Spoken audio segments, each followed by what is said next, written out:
To implement the feature, I'm going to start with a route definition. So inside of app.js, let's add a third when. I'll tell the routing engine when it sees something like repo slash parameter username slash parameter repository name, then please do the following. I want you to load a template, repo.html, and I want you to load a controller in charge of that template, the repo controller. Now you could start this off by implementing the view first or the repository controller first. I'm going to start off with the controller. So create a new file, repo-controller.js. I will need to include this script in index.html.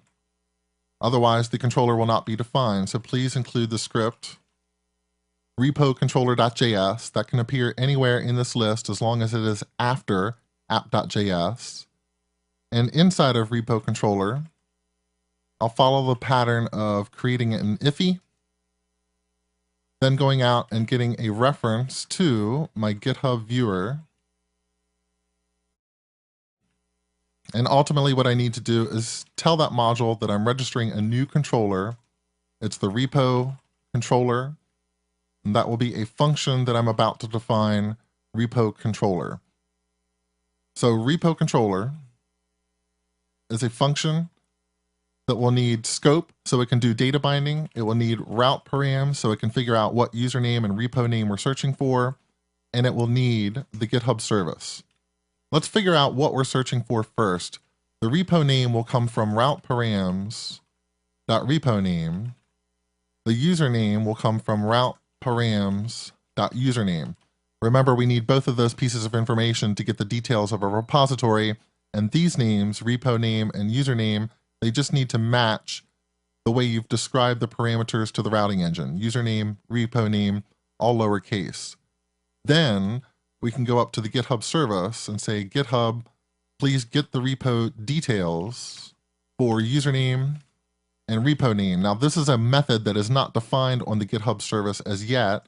We're going to need to define it, but we can assume that when that comes back, it will give us information about a repository. So I can say .then, here's a function that will get some data, or let's build named methods instead. I've gotten the repository, or I've gotten an error. Now, there's really two ways to implement get repo details. Since getting all the information that we need about the repository and its collaborators requires two HTTP calls, you can certainly take the approach that we took in user controller, which is first, get the user information, and then get the repository information. So I'm making both calls by calling something on the GitHub service and kicking off those calls from the controller itself. For the repo controller, I'd like to show you a slightly different approach, which is I'm going to make one method call, and that service is going to put together all the information I need so that I don't have to make a second call to the GitHub service from my controller.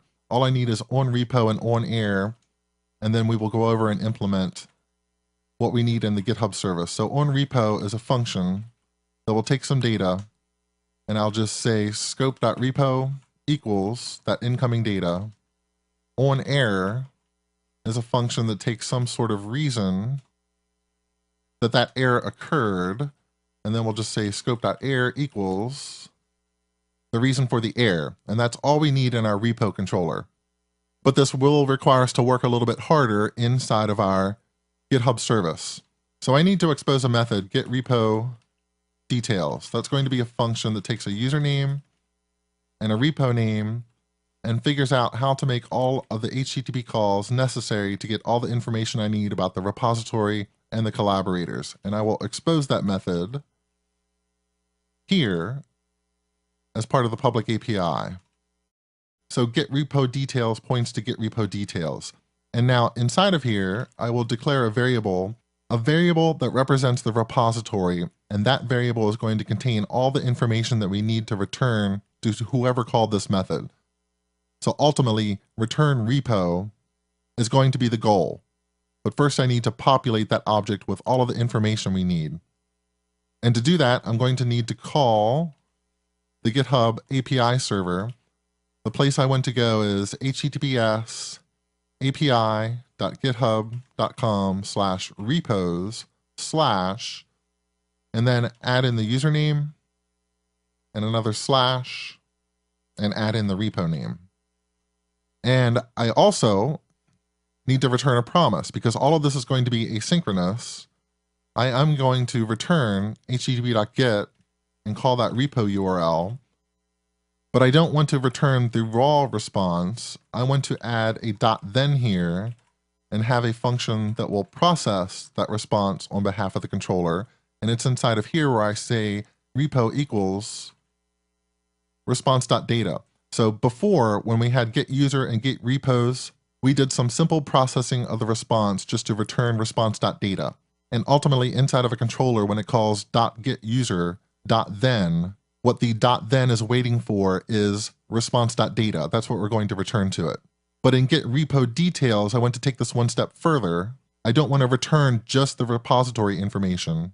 I want to also go out and get collaborator information and process that and give the controller back an object that is full of information about the repository and all the collaborators are filled in too. And so instead of returning response.data, I'm going to return http.get on that repo URL again, but this time add in the slash collaborators. And that's going to return another promise from this then. The beautiful thing about promises is that you can chain them together, and we've done this already. Get user returns response.data from a then method. So a controller has to say .getUser.then to process response.data.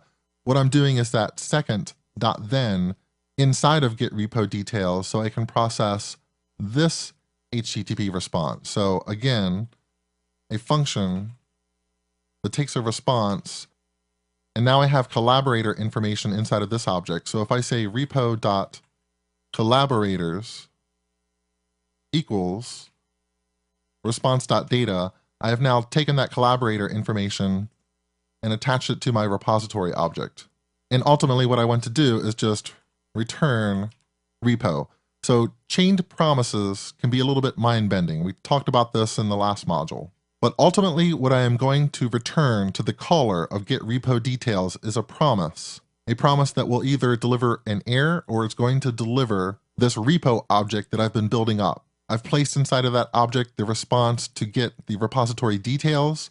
I've placed in that object the response that includes the collaborators details. And by placing this all inside of .then calls with return statements, I'm essentially building a bigger promise that says, I will give you a result once all of this work is done. Both of the HTTP calls will be complete, and we will have built this entire object for you. And now my next job will be to build the template for that particular route. So new file, repo.html.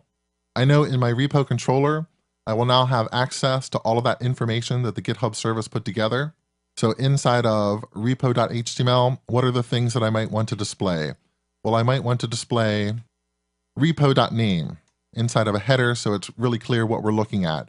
I also said that I wanted to display the count of open issues. So give me a div tag that says issues repo.open_issues_count. And then I want to display the collaborators. So put that inside of another div. There are multiple collaborators, so perhaps an unordered list would be nice here. And I need to create a list item for each collaborator. So ng-repeat. ng-repeat, let's use the expression for each user in repo.collaborators, which I always have to pronounce funny to make sure that I spell it correctly. Inside of here, I want to display the user's name, which in the particular data structure that comes back when you get collaborators, that is the login property. So user.login, but I also want to display their gravatar, which is available. And we've done this before. I need an image whose source references www.gravatar.com/avatar/ and then the users.gravatar_ID. We could make the alt tag the user.login also. And then it might be nice to provide some links to get back to the search page. So a link to go to /main. We'll say back to search.